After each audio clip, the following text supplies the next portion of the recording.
Hello everyone, मैं हूं आतिफा और ऑडियो आर्टिकल प्रोग्राम में एक बार फिर से आपका स्वागत करती हूं। तो आज मैं बात करने वाली हूं विप्रो मूनलाइटिंग केस की।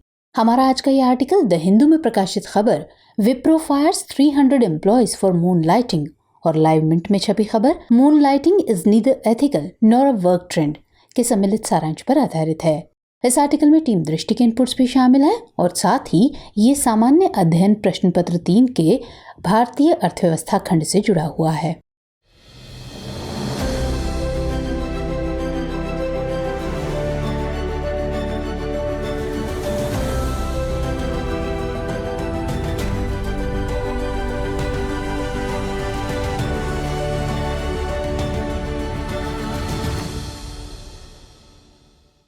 तो चलिए आर्टिकल शुरू करें। उससे पहले ये समझ लेते हैं कि ये खबर चर्चा में क्यों है।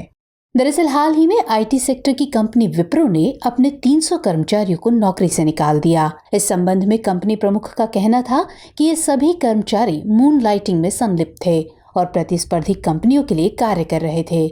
असल में सितंबर महीने की शुरुआत में ही कंपनी ने कर्मचारियों को इस तरह के कार्य से दूर रहने की चेतावनी दी थी। चेतावनी को नजरअंदाज करते हुए कुछ कर्मचारी मूनलाइटिंग करते रहे, जिसके कारण कंपनी ने उन्हें बाहर का रास्ता दिखा दिया। ऑल इंडिया मैनेजमेंट एसोसिएशन के एक कार्यक्रम में बोलते हुए विप्रो कंपनी के अध्यक्ष ऋषद प्रेमजी ने इसे कंपनी के प्रति सत्यनिष्ठा का उल्लंघन कहा।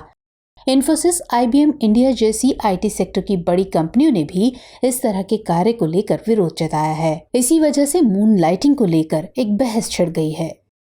चलिए अब इसके बाद ये जान लेते हैं कि आखिर ये मूनलाइटिंग है क्या। तो मूनलाइटिंग उद्योग क्षेत्र में नियोक्ता कर्मचारी संबंधों को दर्शाने वाली एक शब्दावली है।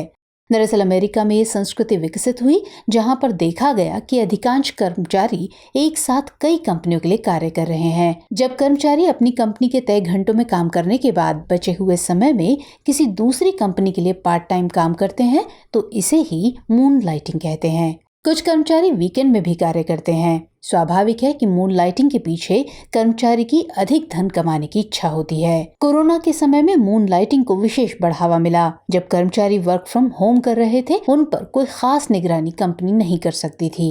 इसका फायदा उठाते हुए कर्मचारियों ने एक ही समय में एक से अधिक कंपनी के लिए कार्य किया।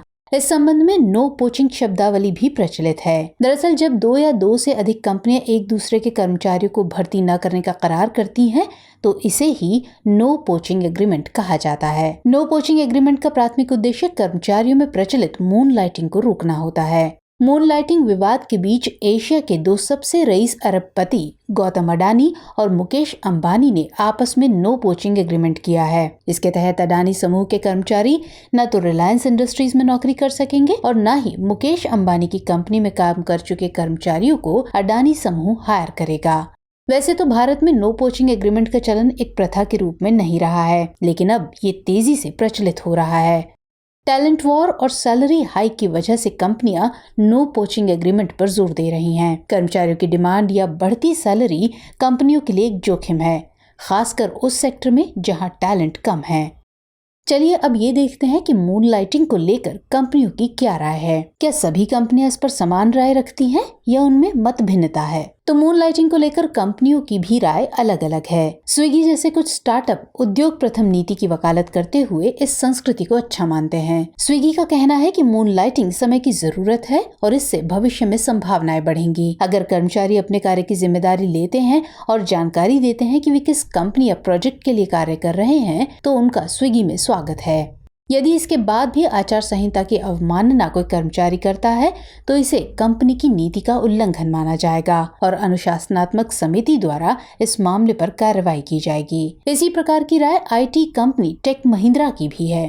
कंपनी का मानना है कि अगर किसी कर्मचारी को दूसरी कंपनी में कार्य के बदले अतिरिक्त पैसा मिल रहा है तो उसके व्यक्तिगत हितों के लिए अच्छा ही है। हालांकि कंपनी ने डेटा के संबंध में कर्मचारियों को सजग रहने की सलाह दी है। वहीं दूसरी तरफ ज्यादातर कंपनियां कर्मचारियों की एकनिष्ठता पर सवाल उठाते हुए इसे धोखाधड़ी बता रही हैं, क्योंकि कर्मचारी मुख्य रूप से जिस कंपनी से जुड़ा होता है उसके नियोक्ता को ये जानकारी नहीं होती है कि कर्मचारी अन्य कंपनी के लिए भी कार्य कर रहा है। मूनलाइटिंग के खिलाफ ज्यादातर आईटी कंपनियां हैं। इन कंपनियों में Wipro, Infosys, IBM India, TCS और भी कई अन्य हैं। इन कंपनियों का कहना है कि ज्वाइनिंग के समय कर्मचारी शपथ पत्र देता है कि वो किसी अन्य कंपनी या प्रोजेक्ट के साथ संलग्न नहीं है, फिर भी कर्मचारी दूसरी कंपनी में कार्य करता है तो ये प्रत्यक्षतः आचार संहिता का उल्लंघन है। ऐसे में कर्मचारी पर कंपनी नियमों के अनुसार दंडात्मक कार्रवाई होनी चाहिए। अब भारत के संदर्भ में इसकी बात करें तो भारत में मूनलाइटिंग का पहला मामला बेंगलुरु में लगभग 1 वर्ष पहले आया था। दरअसल एक कंपनी के एचआर ने एक कर्मचारी के कई सक्रिय भविष्य निधि खातों को ट्रैक किया तो पता चला कि संबंधित कर्मचारी एक ही समय में 7 कंपनियों के लिए कार्य कर रहा है। इसी तरह एक अन्य घटना में मुंबई की एक बड़ी फर्म का आईटी प्रमुख वर्क फ्रॉम होम कर रहा था। कनिष्ठों ने कई बार कार्यालय आने का अनुरोध किया। बार बार अनुरोध करने के बावजूद कार्यालय न आने पर कनिष्ठों ने उसके खिलाफ आवाज बुलंद की, जिसके बाद एक फोरेंसिक जांच शुरू की गई और जांच में पता चला कि उसने आईटी संगठन को छोड़े बिना दूसरी नौकरी कर ली है और आधिकारिक ईमेल से ही वह दूसरी कंपनी को बड़ी फाइलें भेज रहा है। अब ऐसे में भारतीय कंपनियों की चिंताओं पर नजर डालें तो पिछले कुछ समय से हम जैसे कि देख रहे हैं कि लगातार आईटी सेक्टर की कंपनियों ने मूनलाइटिंग को लेकर सख्त रुख अपनाया है। इन्फोसिस ने तो बाकायदा अपने कार्यस्थलों पर no two timing, no moonlighting और नो डबल लाइफ्स जैसे पोस्टर चिपका रखे हैं। साथ ही कर्मचारी को सख्त संदेश दे रखा है कि किसी भी कीमत पर दोहरी नौकरी को बर्दाश्त नहीं किया जाएगा। ये कर्मचारी संहिता और आचार संहिता दोनों के लिहाज से ठीक नहीं है। मूनलाइटिंग से कंपनी की उत्पादकता पर प्रभाव, हित संघर्ष को बढ़ावा, डेटा से छेड़छाड़ की संभावना जैसी बड़ी समस्याएं हो सकती हैं, जिसको लेकर कंपनियां चिंतित हैं और तत्काल इस संस्कृति को बंद करने की बात कर रही हैं। जैविक रूप से किसी महिला पुरुष के कार्य करने की सीमा होती है। इस संबंध में अगर कर्मचारी एक से अधिक कंपनी में कार्य कर रहा है तो कार्य के बोझ में मानसिक रूप से प्रभावित होगा। कर्मचारी की मानसिक स्थिति का प्रभाव निश्चित रूप से उसके कार्य पर पड़ेगा, जिससे कंपनी की उत्पादकता प्रभावित होगी। अगर कोई कर्मचारी लंबे समय तक काम कर रहा है तो दूसरी नौकरी से कर्मचारी विचलित और अनुत्पादक हो सकता है। शारीरिक थकान के कारण नौकरी की जिम्मेदारियों की उपेक्षा कर सकता है। खराब आहार, नींद की कमी और व्यायाम कर्मचारी के स्वास्थ्य को प्रभावित कर सकते हैं। कर्मचारी अपनी दूसरी नौकरी के लिए प्राथमिक कंपनी के संसाधनों का उपयोग कर सकते हैं, जिससे कंपनी के परिचालन खर्च में वृद्धि होगी, क्योंकि अक्सर ये देखा जाता है कि दूसरी कंपनी या प्रोजेक्ट के कार्य दबाव में कर्मचारी एक साथ कई तरह के कार्य करते रहते हैं। कंपनियों की अपने क्षेत्र में विशेषज्ञता होती है। ऐसे में पूरी संभावना होती है कि कोई अन्य कंपनी डेटा चोरी करवा सकती है। कंपनी की बौद्धिक संपदा को हानि पहुंचाई जा सकती है, क्योंकि उद्योग क्षेत्र में मत्स्य न्याय का सिद्धांत अक्षरशः लागू होता है।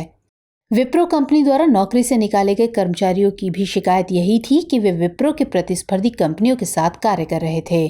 तमाम ऐसे मामले मिले हैं जिसमें कर्मचारी एक कंपनी का डेटा दूसरी कंपनी तक पहुंचा रहे थे। इनमें से कुछ मामले ऐसे हैं जिसमें जानबूझकर कर्मचारी ने डेटा की जानकारी लीक की है, जबकि कुछ मामलों में टेक्निकली डेटा हस्तांतरित हुआ है, क्योंकि कर्मचारी के 2 जगह कार्य करने से उसकी व्यक्तिगत सूचना दोनों कंपनियों में आच्छादित या ओवरलैपिंग होती है।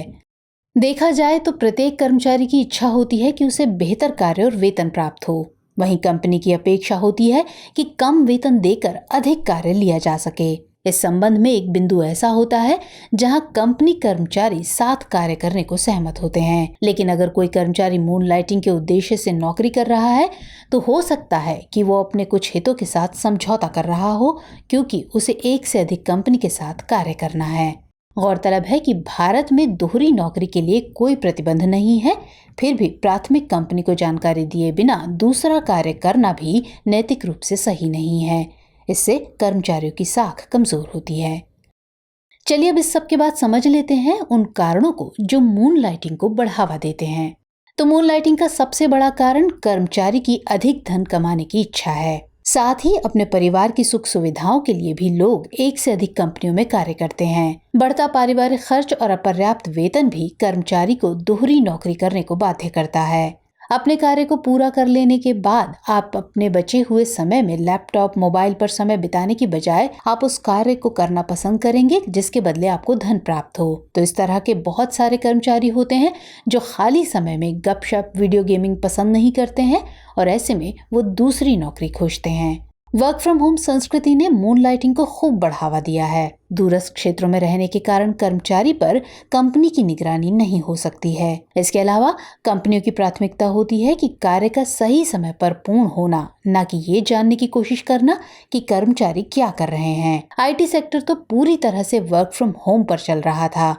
कोरोना महामारी के कारण लॉकडाउन लगा हुआ था और उद्योग क्षेत्र या तो बंद था या आंशिक रूप से ही खुला था। इस संबंध में बहुत सारे कर्मचारियों को नौकरी से निकाल दिया गया था या फिर कम वेतन पर नौकरी करने का प्रस्ताव दिया जा रहा था। नौकरी बनाए रखने की चाह और कम वेतन प्राप्त करने के कारण कर्मचारियों ने मून लाइटिंग को अपनाया। अधिक ज्ञान और अनुभव प्राप्त करने की लालसा भी कर्मचारियों में मून लाइटिंग को बढ़ावा देने के रूप में देखी जा सकती है। करियर प्रोफाइल को भी बेहतर बनाने के लिए कई बार कर्मचारी एक से अधिक प्रोजेक्ट के साथ जुड़े होते हैं। चलिए अब ये जानने की कोशिश करते हैं कि मूनलाइटिंग को लेकर अन्य देशों और भारत में क्या स्थिति है। तो एक से अधिक नौकरी, या जिसे भारत में दोहरी नौकरी कहा जाता है, अमेरिका और ब्रिटेन में प्रतिबंधित नहीं है। वहाँ पर सामान्यतः माना जाता है कि इससे देश की कर प्रणाली मजबूत होगी और कर्मचारी भी अपने दैनिक जीवन में अधिक से अधिक खर्च कर पाने में सक्षम होगा। अगर कोई कर्मचारी ऐसी किसी कंपनी में कार्य करता है जिसके अनुबंध में इस तरह के कार्य प्रतिबंधित हैं, उसके बाद भी कर्मचारी मूनलाइटिंग करता है, तो निश्चित तौर पर मूनलाइटिंग को धोखाधड़ी माना जाएगा।